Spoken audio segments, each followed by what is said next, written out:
Welcome back. It's Rob, and what's your name again? My name is Brendan for the first time. I think it's episode 3. I finally revealed my name. Okay, good. So this is a two-part series, and basically I want to touch upon... Didn't read the page? No. Okay. We have some notes. Well, when he figures that out, essentially what we wanted to cover today is the mistakes that businesses make in marketing. Now, obviously, he said it's a two-part series. So we have about 9 points. We're going to break them up into a couple of different episodes, 2 to be specific. We might do a third. I don't know. Might feel dangerous. Okay.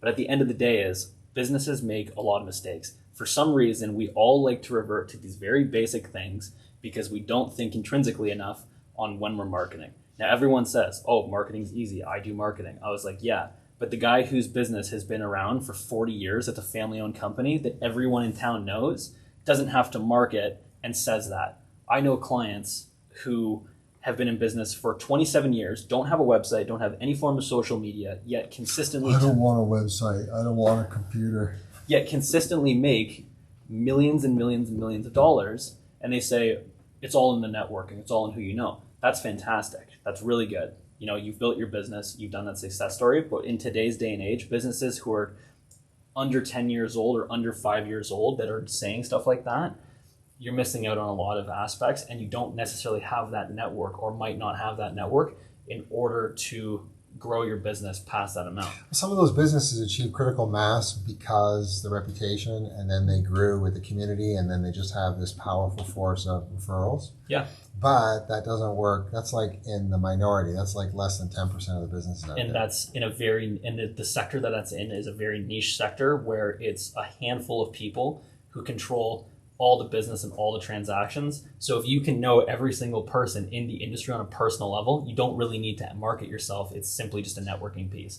But for 99% of other businesses, or the other 10% or 90% that you were talking about, they have to actually do marketing, and these are the mistakes they make. So Rob, what you? Well, just go back one step. You can't sell your business if you are your business, if you're the person controlling everything. If you can't take a holiday and you can't walk away from your business for 10 days, 2 weekends in a week without getting a single phone call, that's not really like a great business. And that's kind of like a job. So these things, these 10 mistakes you want to cover, you said 9, whatever, we're going to give them a bonus one. How's that?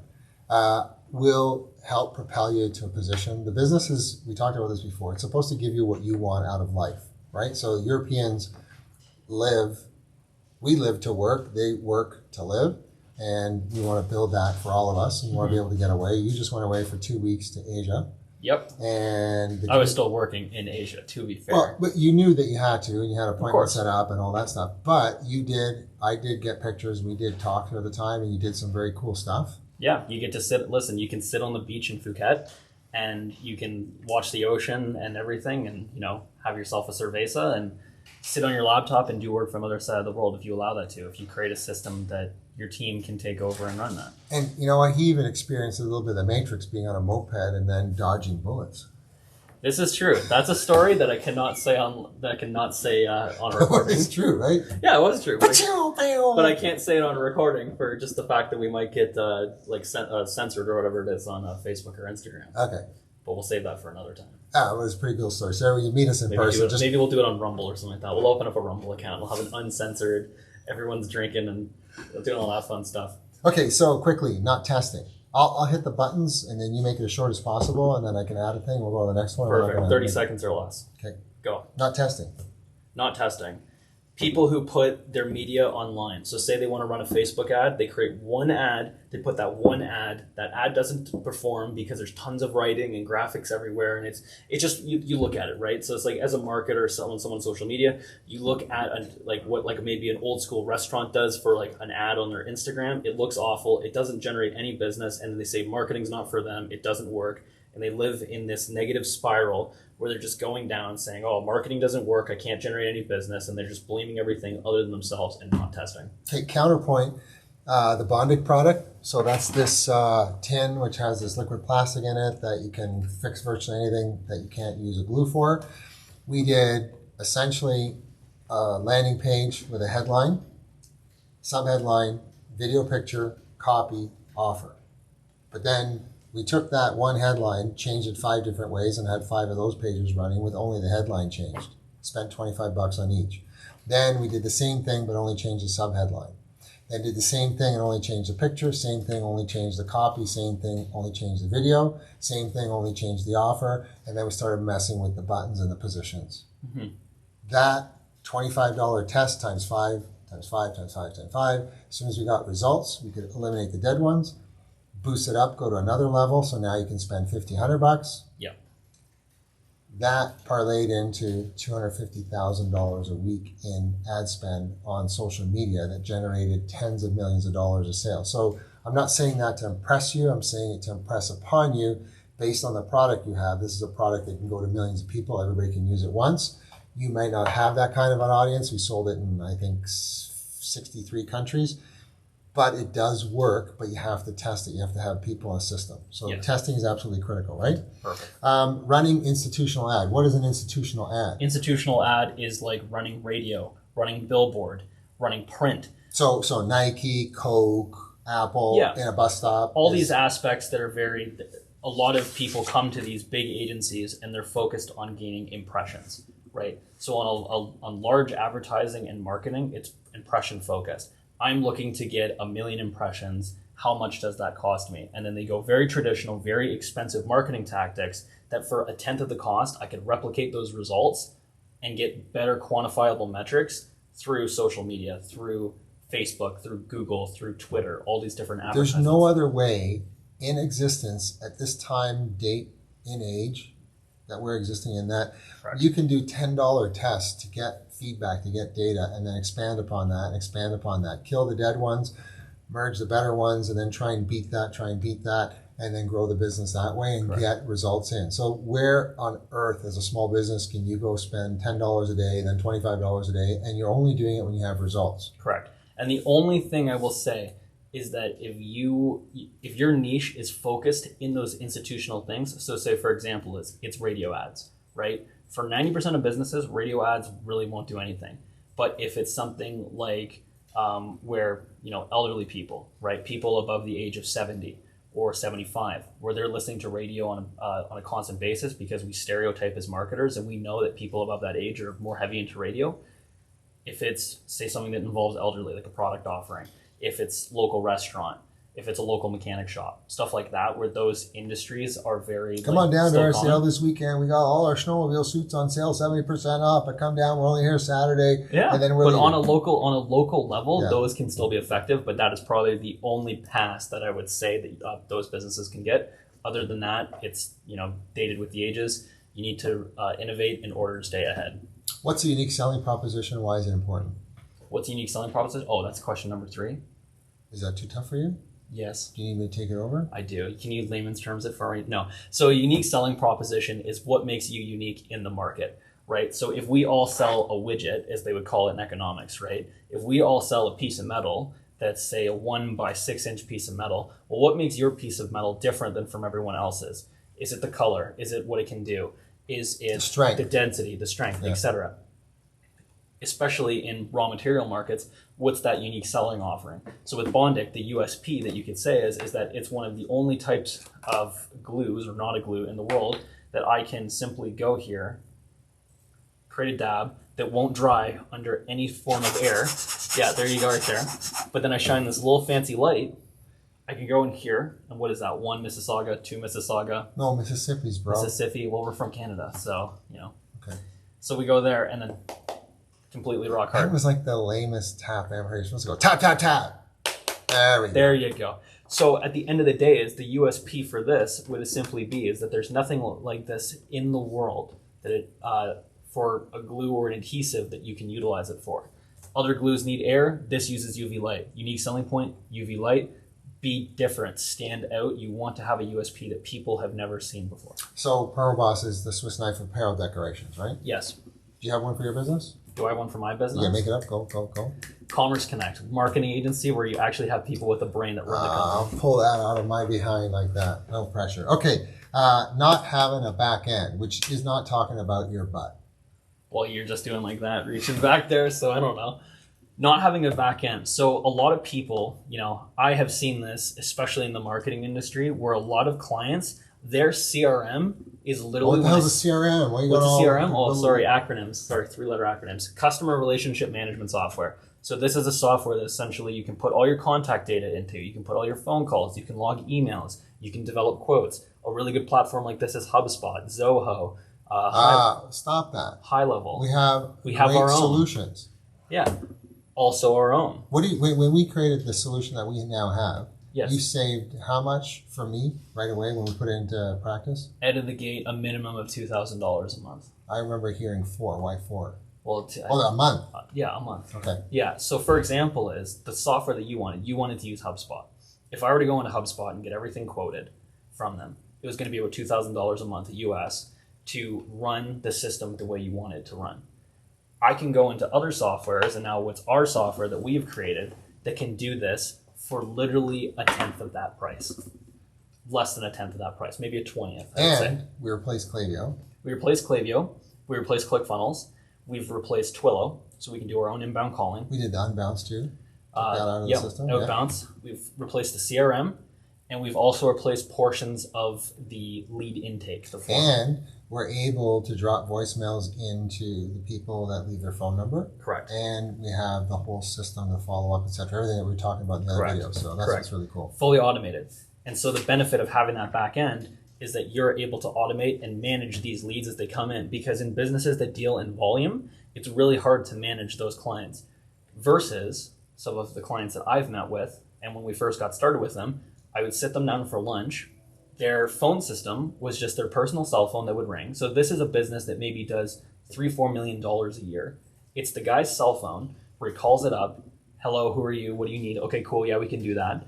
He takes a napkin and a pen out of my hand. So he takes the napkin from my side of the table because he's already eaten and wiped his mouth with that napkin. He takes the pen in my hand because I'm writing notes in my notebook. He takes the pen out of my hand, starts writing on the napkin while he's talking to the person, finishes the call, puts the phone down, walks around with his napkin in his hand until he can get to his truck and give it to his son or whoever his partner was there, hand it to him and say, this is your next job. That was his CRM.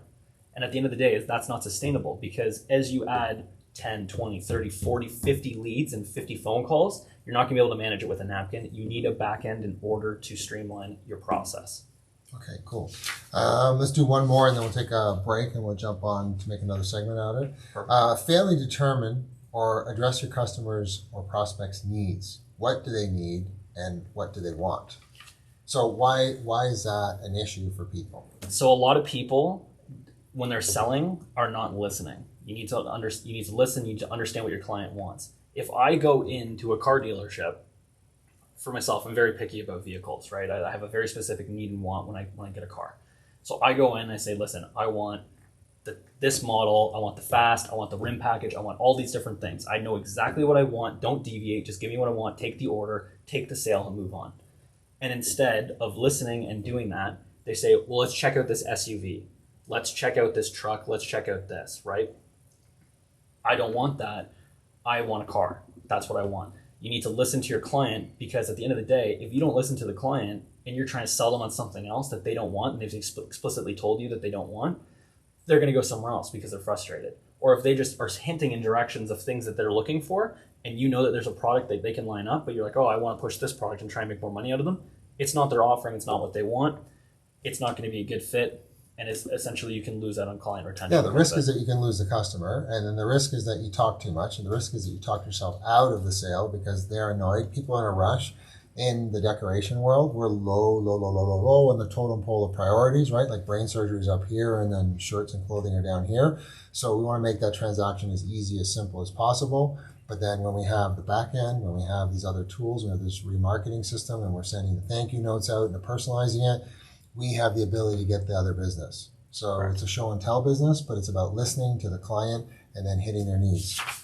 Yeah, we can do one more maybe? Let's do one more. We got time. We got 2 minutes, 3 minutes. Okay, so forgetting or never recognizing that you have to both sell and educate your way out of a business problem. You can't just, cut the price and you must let the people know why, right? That's in my industry specifically. For the last 2.5 decades, there's 33,000 decorators in the United States that do the exact same thing. They all do the same thing. There's no difference other than the location that they're at. Maybe they have a little bit better equipment, they have a little bit more of it, maybe a little bit of service, whatever, but they are constantly fighting over price, and the industry is Walmartized, which means that they are looking for the cheapest price. And ironically, there are business people who own businesses who will spend a lot of the time or a lot of the secretary's time to find the best deal. So they will literally spend $150, $250 to save $50. Like I've seen it all the time. Everyone is very price focused. It's like the story of someone who drives around town looking for the cheapest gas for 2 cents. You've wasted more gas driving around town to save the money. So it's a paradox in itself. Just getting across the intersection through, because you got to do, 4 right turns or whatever to get there. So right. So you deal with that, and people don't understand exactly what they're doing. You need to sell not just on price, because at the end of the day, if you have a race to the bottom, as they would say, where it's like you're just pricing each other down until it goes lower and lower until someone hits a margin. That's what the market is looking for. They understand it because they know that the industries. I want to give you permission right now as a business to justify your price, and you're able to say, listen, right here for the service we provide for what we do, so that it is on time, it is perfect, and it is the way you want it. That is our price. Now, we completely understand that down the street, down the block, there is somebody that's cheaper, and I can't guarantee what they deliver, but what we do here is that price. It's okay to let them walk. 100%. 50% of the time, they're going to come back because of 2 things. Somebody else won't put up with their BS, or they'll just get burned.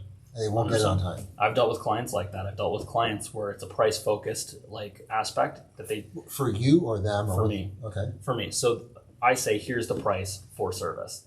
And they go, okay, what can you do better? I'm like, we're starting the relationship off with a discount. That doesn't seem like a good dynamic, right? Yeah, but when you say that, why wouldn't it be defensive? Well, I want the best deal, Brendan. I want a deal. So if you want the best deal, but you want the best deal for my time, wouldn't you just respect my time and allow me to do what I do and trust that I do what I do?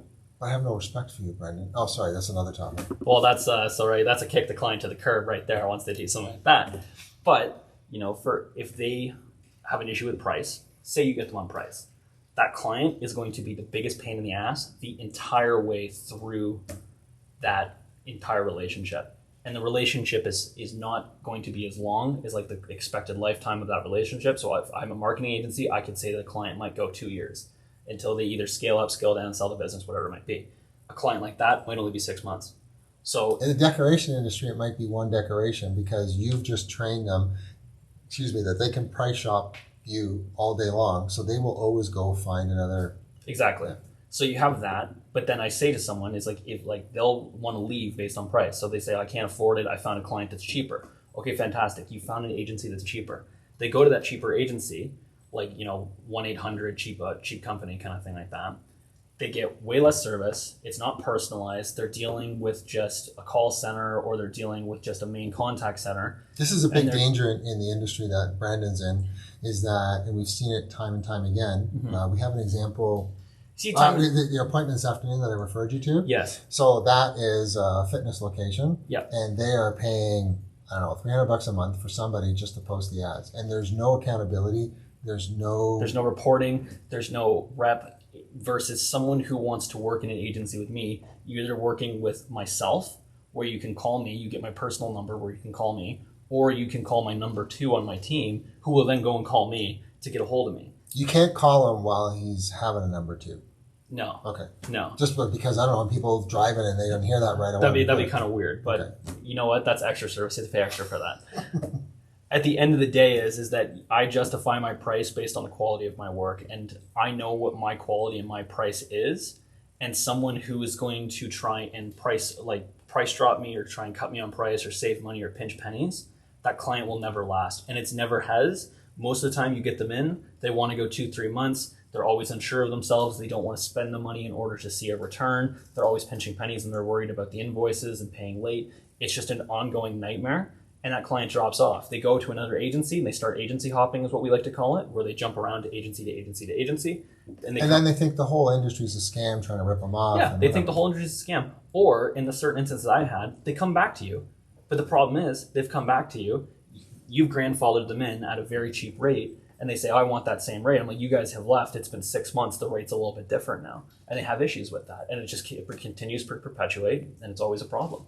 I'll leave it on this example. So, I mean, I can say it with a little bit of authority, but it was years ago, actually. I had somebody come in and they wanted to do, a full front jacket. They wanted to do a full front design. Mm-hmm. And they were a rep in the industry. So they basically were using the services as a contract basis, but they go and resell the item for like $40 profit. Yep. And our decoration was like $7.50, and they were arguing that they can get it cheaper for like 25 cents cheaper, $7.25, and they wanted to pay something like that. So I just looked them straight in the eye. I said, "Are you hungry?" And they're like, "Am I hungry?" I said, "No, are you seriously? Are you hungry right now?"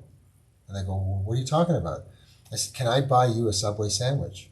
And they're like completely thrown off by that. And I go, because basically on this order that you're talking about, where you are going to make $4,000, you're arguing with me about $7, $9 in total, maybe $13 in change. So I'm thinking you're hungry and you want me to buy you a sandwich because that's what we're arguing about here. And we could have been, and then they saw how ridiculous the thing was. Yeah.